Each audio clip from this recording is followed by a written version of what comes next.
Hey everybody, Bill Sky, the assembly guy here today, and today we're going to talk about bitwise operations. Now this video should have been around the same time that we did multiplication and division, but that's okay, we got to it thanks to one of my viewers. They reminded me that I hadn't done this one yet, so keep those requests coming, I absolutely love them. Let's get into bitwise operations. Now what a bitwise operation is it simply says, let's look at a single bit, let's move bits around, and this is done with shift and rotate instructions. So what a shift instruction does, let's say if we have a number right here, and I'm just going to make this as a comment, and let's just keep it simple here. So there's 4 bits. If I do a shift left, what actually happens? Well, everything moves to the left 1 bit. So a shift operation, the data on the far left, in this case a shift left, the data on the far left, that 1, this one right here, this one kind of falls off the number and goes into the carry flag. So in this case, if the carry flag was 0 and then we do the shift left 1, that's going to put that 1 into the carry flag, and it's going to put a 0 on the end. So it's going to move everything, kind of like a train, it's going to move everything to the left. So what will the value of this be when we're done? It'll be 1, 1, 0, 1, 1, 0, 0, 0. So everything moved to the left 1 bit, and notice the 0 that was added to the left, or to the right, to the far right, the least significant bit. So that 0 just comes out of nowhere. It's just something that happens, that the instruction does. Now, where does this 1 go that fell off the end of the most significant bit? That goes into the carry flag. So in this case, the carry flag will be 1. Now, let's say we do a shift left 3 of this number right here. So what happens? It'll shift, everything will shift to the left 3. So these 3 bits will fall off the end. Whoops. These 3 bits will fall off the end of the far left, the most significant bits, and the last bit that falls off will end up in the carry flag. So in this case, what we'll have is we'll have 1, 1, 0, 0, 0, 0, 0, 0. So because we shift lefted 3 bits fell off the most significant position of the data, and then 3 zeros filled in the end.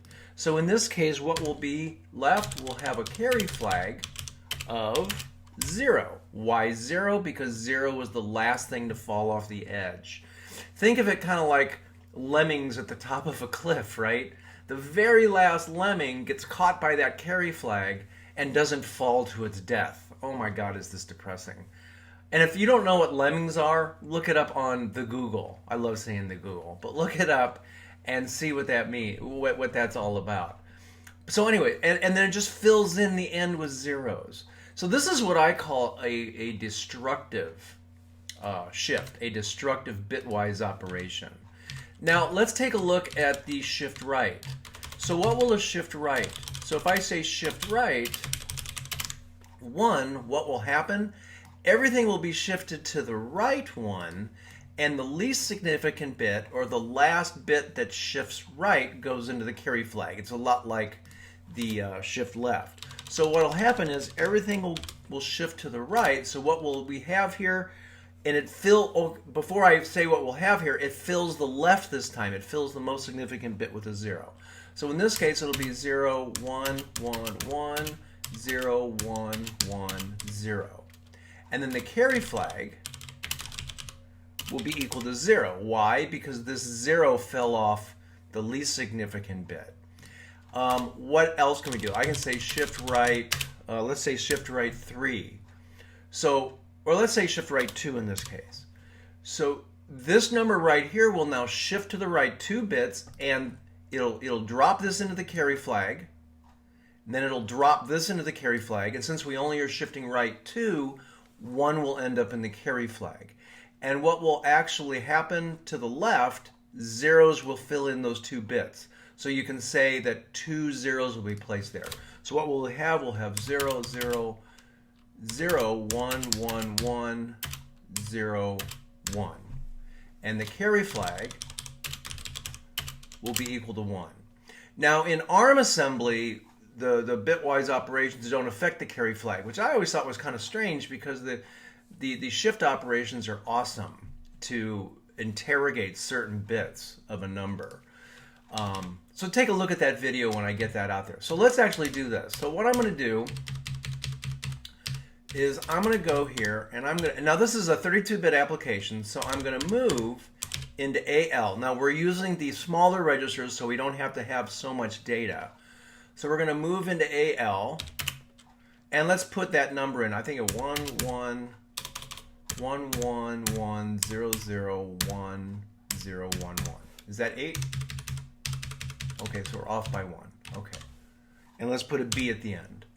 So we're going to put a binary number in there. Now you don't have to put a binary number. You can put a hexadecimal or even a decimal, but it makes it kind of nice to put in binary because you can kind of see what's going on. Okay. So what I'm going to do now is I'm going to shift right 1. So that should shift everything to the right. So what should the result of this be? It should be 0, 1, 1, 1, 0, 0, 1, 0. Because everything shifted to the right 1 bit. So let's go ahead and build that. Oh, what did I do? Oh, I forgot to say what to shift right. Oops. There we go. So let's shift right AL1.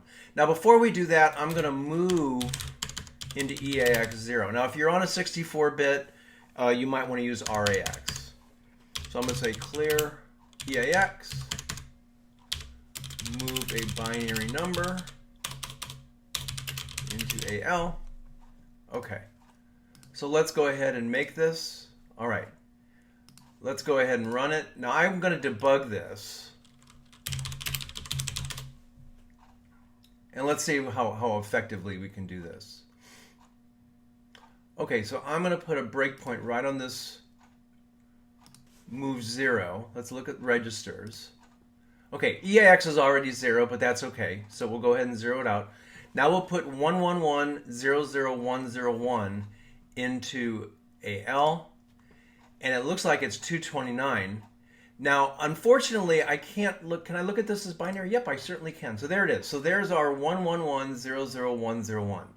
So what you're going to see is you're going to watch that shift to the right. So this 1 on the far right will disappear. And it did. So everything moved over. It's kind of like I said, it's like lemmings at the top of a cliff getting ready to jump off or getting ready to go for a swim. It shifts everything over to the right 1 bit in this case. Now, the carry flag was set. How can we check the carry flag? Let's see if we can if it ended up with a carry. So what I can do is I can say jump if carry set. And I'm going to say carry set. I'm going to put a no op there. Otherwise, I'm just going to put a no op there. We don't have to really indent that there. Now, because that is a 1, that 1 should have dropped off the end. And the carry flag should have been set. So let's go ahead and try this again.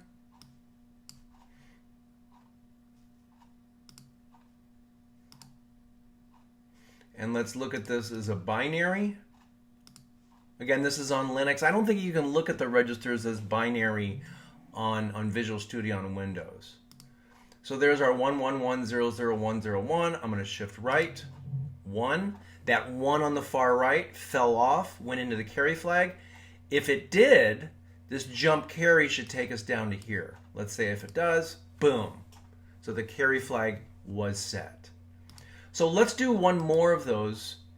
And let's do the same thing. So I'm going to shift right. Now, the 0 right here, that is now on the far right. That is now the least significant bit. So when we shift right here, we should get that. And I left out a 0. Okay, let's go ahead and build that. And let's debug it. And let's make sure EAX is seen as binary. There's our 111000101. I'm going to shift right. So everything shifted right and a 0 was put in front. I'm going to jump if carry set. Okay, so this is a bad example because I jumped around this code right here. Oops. So I didn't think about that. So let's get rid of this jump if carry. And this 0 will now be at the end after the shift right. Let's see if the carry is then set. And it shouldn't be, because the 0 will have fallen off into the carry flag. All right, so let's go. Let's right click and look at binary. Notice there's a 0 at the very end here. So if we shift right, that 0 goes into the carry flag. The 1 is now in its place, and jump carry will not happen because the carry flag is not set. So that's pretty cool. So that is shift right. Now there's also another one called shift left. So what we're going to do here, I'm going to get rid of all this code. And what we're going to do here, we're going to put a decimal number into AL. So I'm going to move into AL the number 2, decimal 2. And then I'm going to say shift right, or shift left. This time let's say shift left. Let's shift left AL by 1 bit. And what we're going to do is we're going to interrogate the value of AL. And the reason why I want to do this is I want to show you that shift left is a quick multiplication by 2. It's really, really, really cool. All right, so let's go ahead and debug this. Run it. And we're going to be looking at EAX right here. So EAX has a decimal value of 2. I'm going to shift left 1, watch that value change from 2 to 4, boom. So it's immediate multiplication by 2. All right, let's do a shift right now. Let's take that and shift right, AL1. Now a shift right is a division by 2. However, it's integer only. So if there are any fractional parts of this division, they will be lost. But you can use it for that if you're only worried about integer division. Okay, so there it is. EAX is equal to 2 because we moved a 2 in there. We shift left by 1. It's now 4. We shift right by 1. It's now back to 2. So it's an easy way to do quick multiplications by 2. And doing multiplications by 2 is extremely common in assembly language. Okay, so that's shift. Now, as I said, that's a destructive shift. That is a destructive bitwise operation. And why do I say it's destructive? Well, let's do so we put a 2 in AL. Let's shift right AL by 1. Let's shift right AL by 1 again, and then let's see what happens.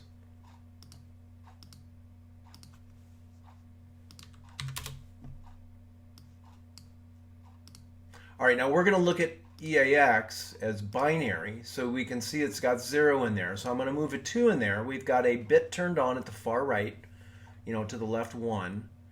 We're going to shift right 1, so there's that 1 there. We're going to shift right again. Boom, it's gone. And that bit, it will never come back. That bit is completely gone. So that is a shift right. Now, you may need to do that if you've got data in there you don't care about. That's fine, but it is a destructive shift. One other use of shift is to find out if a bit is on or not. So what I'm going to do is I'm going to move into AL this number. And I want to know if the 5th bit is turned on. So I'm going to say shift right AL5.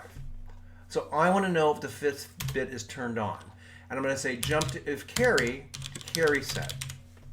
So if the 5th bit is turned on, it should jump to the carry set. Now I'm labeled. Now I'm not even going to figure out if it's on or not manually. I'm just going to let the program do it. Shift right 5, And why does this work? Because the 5th bit is dropped into the carry, and if the carry is set, then the bit was on. In this case, the carry was not set. Now let's do it manually. 1, 2, 3, 4, 5. Okay, the 5th bit, the leftmost bit that I've got highlighted here is a 0. So it was not set. So that's a really good use of shift left and sometimes shift right. Now, these are logical shifts. These shifts do not keep the value of the number, or the sign of the number, I should say, constant. So let me show you what I mean by that. So I'm going to put the number -2 into, and let's do this with EAX. So I'm going to put the number -2 in EAX. And then what I'm going to do is I'm going to shift right 5. And let's just say shift right 1. So let's see what I mean. It's not going to maintain the sign of the number. In other words, it's not going to divide that by 2 and then get a 1, right? Or is it a -1? Math major here. So it's not going to give us that. And let's see what I mean by that. So it doesn't maintain the sign. It's a destructive, it's a sign destructive as well. Okay, so I'm going to move -2 to EAX. And there's our -2. Of course, this is 2's complement. I almost said little endian. It's 2's complement, so it looks funny. Now watch what happens when I shift right 1 bit. It changes from a -2 to a -129. Well, let's use the argument that it divided by 2. Why is it a -129? And that's because the far left bit now is no longer a 1, which means it would be negative number. It's now a 0. So it shifted everything right, including the sign bit. So that is what I mean by a logical. It's not an arithmetic shift. There is an arithmetic shift, which I believe is SAR. So let's take a look. So instead of SHR, I'm going to say SAR. And that is a shift arithmetic right. Now what does that do? That actually maintains the signage of the number. So let's see what that means, and then I'll write it out for you. Okay, so I move -2. I now shift arithmetic right 1. It is now a -1 because -2 divided by 2 is a -1. So it kept the signage of that number. Now, before you go crazy, let's see what that means. So I'm going to move -2. Now, I don't remember off the top of my head what it was, but let's just say it was this. 1, 1, 1, 1. Let's just say that's -2, okay? I don't think it is, but let's just say it's -2. That is the most significant bit of AL. So I'm going to say AL equals. That's the most significant bit of AL, which means it's a negative number. So let's go ahead and shift right. So I'm going to say shift right AL1. And what does that do? AL will now be equal to 0. 1, 2, 3, 4, 5, 6, 0. Is this a negative number any longer? Nope, because that most significant bit is a 0. So it shifted everything to the right and put a 0 in place. However, if we do a shift arithmetic right 1, what does it do?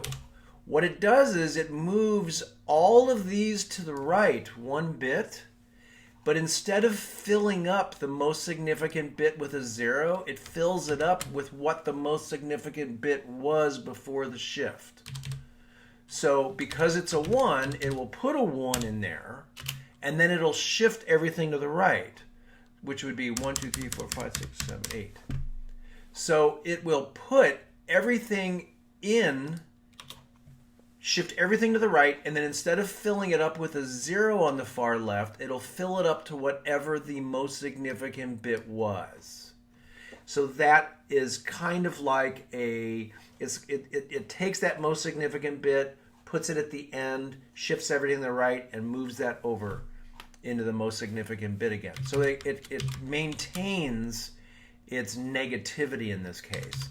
Now you can actually see that if we look at this in the debugger and we look at it as binary.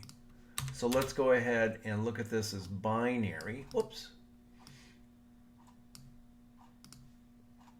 Okay, so I'm going to look at EAX as binary. Oh, and I'm doing shift arithmetic right AL. Let's do shift arithmetic right EAX. Now, why am I doing EAX instead of AL? Because AL does not necessarily have the most significant bit for the number -2 is stored in EAX, because remember, AL is a subset. It's only 8 bits out of that 32 bits. So you have to shift arithmetic the entire register if that's the register you're using with this value, and it is because we put -2 in there. So let's go ahead and make this.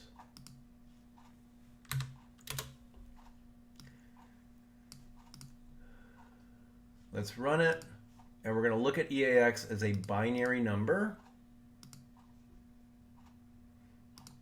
All right, so you see right here on the far left of this EAX binary number, there's a 1 in the most significant bit. Now, if we did a shift right, shift logical right instead of a shift arithmetic right, a 0 would end up there, correct? However, a 1 is there. So it's kind of like the computer holds on to that 1 temporarily, and then when the shift happens, it shifts all of this to the right and puts that 1 back in there instead of a 0. So let's step over, and there it is. So everything moved to the right, and the most significant bit, since it was a 1, it held on to that and put that in the front instead of a 0. Okay, so and in this video, I think I drew a little diagram for you. So I hope that makes sense. Now there's also a shift arithmetic left, but the shift arithmetic left doesn't really do anything different than the shift logical left. The shift arithmetic left is basically the same. It's basically the same as a shift left, as a shift logical left. It doesn't maintain the most significant bit. And what I find interesting is that in ARM, they didn't bother doing that. They didn't bother creating a shift arithmetic left because it's kind of useless, because it doesn't really maintain the signage of the number like the shift right does. So that's actually pretty useless. Okay, there's something else that you can do with these shifts, and I mentioned earlier about multiplication by doing shift left and division by shift right, integer only, is that what if you want to multiply a number by a value that is not a power of 2? Because the only way that shift lefts work and shift right work for mathematics is if it's a power of 2. So let's use the example, let's say if I want to say EAX times 36. Well, 36 is not a multiple of 2, right? It's not a power of 2.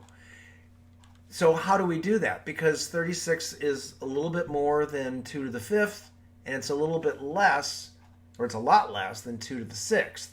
So how do we do this? So what we do is we take the number 36 and we factor out the power of 2. And the power of 2 that we're talking about would be 36. So we've got a 32. So that would be 2 to the 5, which is equal to 32. And then we've got a 2 to the 2, which is equal to 30, which is equal to 4. And that sum, let's be fancy here, that's a 36. So we factor out the different powers of 2.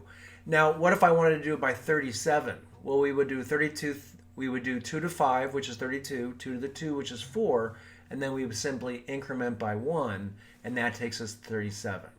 So we're not going to do that. We're going to do it with 36. So let's actually see how we would do that. So I'm going to move the number, I'm going to move into EAX 300. Let's say we want to multiply 300 by 36. So what we're going to do is I'm going to move into EAX. So I'm going to move 300 into EAX because we're going to multiply by 36. Let's see what happens. So I'm going to shift left, EAX 5. This is basically multiplied by 32. And then we're going to shift left, EBX, by 2. That's going to multiply the same number 300 by 4. And let's do that, 300, 300. So EBX has the 300 multiplied by 4. EAX has the 300 multiplied by 32. And then I'm going to say add EAX, EBX. So So that's going to add, that's going to take the 300 times 32 plus the 300 times 4. Okay, let's see if that actually works. So let's go ahead and comment or get rid of that. And actually, what is the total, or what is 300 times 32? Let's do that math. And 300 times 32 is 9,600. So our total should be, and let's put that in our comments so we can see it in the debugger. It should be 9,600. So we took the 36, we factored out the 2 powers of 2, which is 32 and 4. We did those two separate did those two shifts, and then we added them together. And what would that be? So what would that be in clock ticks? So this would probably be 1 clock tick. This one would be 1 clock tick. This one would be 1 clock tick. And because we're adding 2 registers together, that one is probably 1 clock tick. So that's a total of 4 clock ticks, where a multiplication might be a total of 6 clock ticks. Again, it depends upon the CPU. So we're still saving some time here. So let's go ahead and build this and let's debug it.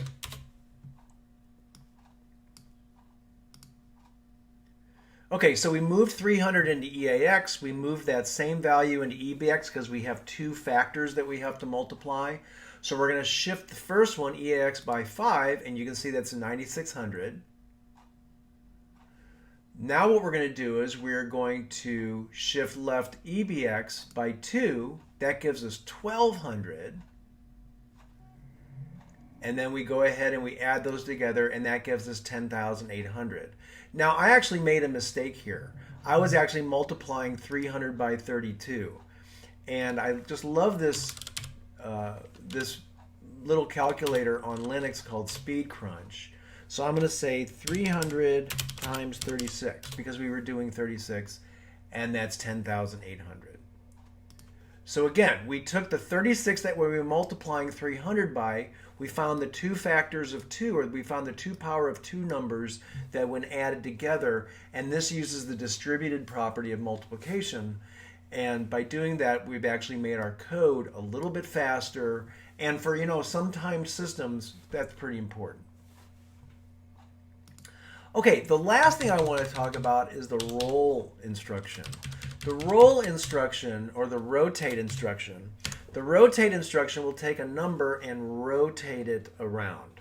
So let's take a look at the rotate left.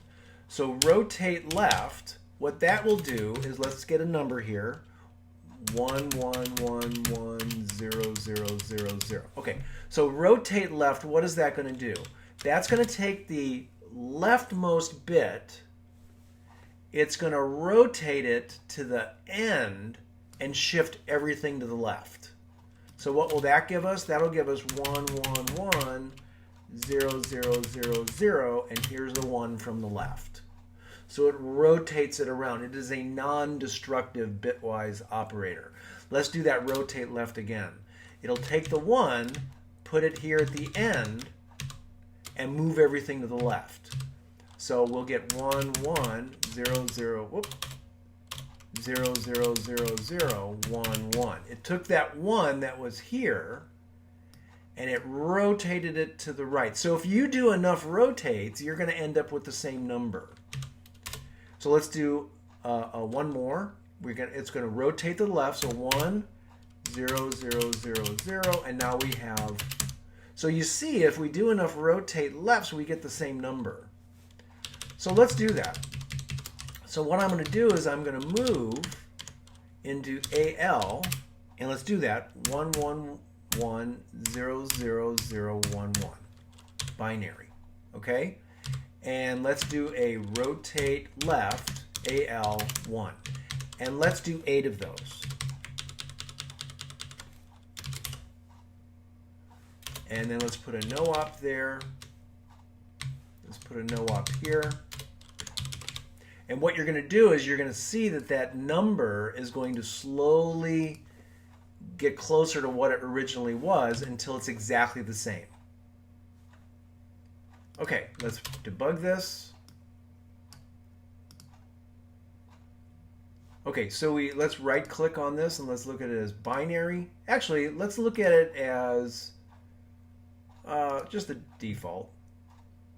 Okay, so we're going to rotate left, rotate left, rotate left, left, left, left, left.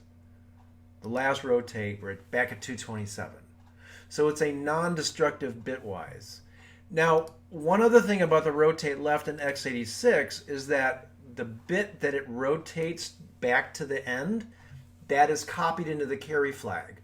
So this is a way that you could check to see if a bit is on. Here's how I'm going to do that. So I want to see if the 5th bit is on. So what I'm going to do is I'm going to rotate left, AL. I want to see if the 5th bit is on.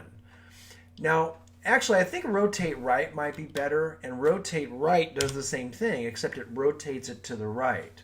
So what happens is, in this case, if I rotate right 1, that least significant bit will copy into the carry flag, but it'll also be put at the beginning of the number, at the most significant bit. So if I want to see if a bit is turned on, I'm going to say rotate right AL5. That's going to turn on the carry flag, or turn it off depending upon the value. I'm going to jump if carry to carry set, and then at carry set I'm going to rotate left 5. Now why am I rotating left 5? Because I rotated right 5, I want to rotate left 5 to get it back to where it was before I did the rotate right. So let's see how that works. Okay, let's make sure our breakpoint is right. Yeah, it's not quite where we want it, so let's put it there. Okay. So I want to look at this as binary. So I'm going to move the 1110011. I'm going to rotate right 5. It's going to turn on or off the carry flag. It did not turn on the carry flag. So I'm going to rotate left now 5, and it's back to where it was. The value is back to where it was. And another way of doing that would be, instead of displaying it as binary, I'm going to display it as decimal. Notice it's now 31. It's now back to 227. So rotate simply moves things left or moves things right, but it also puts that last bit that it rotated, just like shift, puts it in the carry flag. So let's force the carry flag. So I'm going to say 1, 2, 3, 4, 5, 6. So let's rotate left 6, and then we're going to have to rotate right 6. And let's see if the carry flag gets set by that rotate instruction. Okay. So rotate right 6, jump if carry to carry set. It did. It jumped to the carry, so the bit was turned on. We rotated right, it copied that 6th bit, didn't move it, it copied it into the carry flag so we can test it. So it jumped because the carry flag was set. Now we're going to rotate left 6, and the number is now back to 227. So it's a destructive bitwise operations, but it's not completely destructive. It doesn't actually destroy the number. The number's still there. You just have to get it back by doing another rotate. So that's what rotate is all about.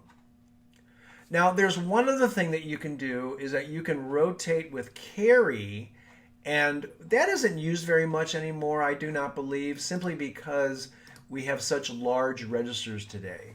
And what a rotate carry does is a rotate lets you use another bit. It lets you use the carry flag as a bit. So if you're dealing with 9-bit numbers, or 8-bit numbers, I'm sorry, a single byte, you can use the carry flag to rotate, and it just adds another bit. The carry flag ends up being at the most significant bit, or it ends up being at the least significant bit as you rotate things around.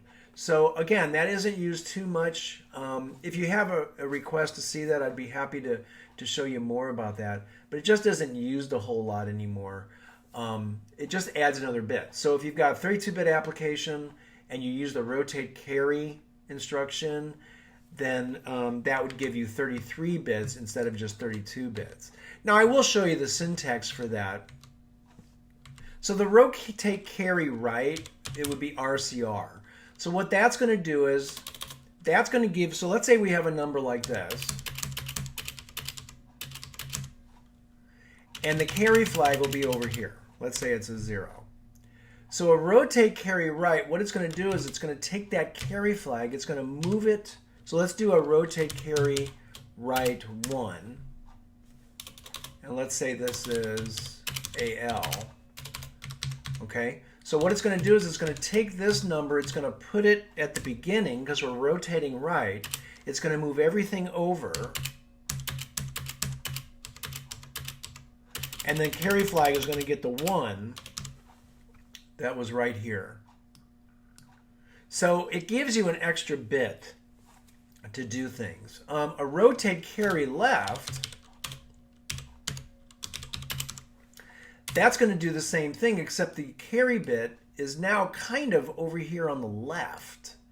So what it's going to do, and it might be a good idea to start this one from scratch. So here's the carry bit, or the carry flag, and here's our number. And what does the rotate carry left do? It takes this 1, puts it in the carry, and it takes that 0 and puts it at the end. So what we would get is we would get 1. It moved everything on the right, left, 1 to the left 1. Then you're going to have the 3 1s, or 3 1s, right? The 0s, the 1, and then the carry bit, which was over here, it's going to end up being at the end. So it's kind of weird. The way that I remember it is a rotate carry right, the carry flag is over on the right. A rotate carry left, the carry flag is over on the left. So again, you can kind of see why we might not use that. This was used a lot when we had processors that only had 16-bit registers and we needed an extra bit for a little bit larger data. But in this case, you really don't need it. So there you go. There is bitwise operations. There are some additional ones in x86. They're not used quite as much as these are. These are used quite often to find the value of a bit using the carry flag, as I showed you earlier, and also to do fast multiplication, not so much division, but fast multiplication using the factoring of the multiplicand, or the multiplier, I should say. Okay, hope to see you at our next video.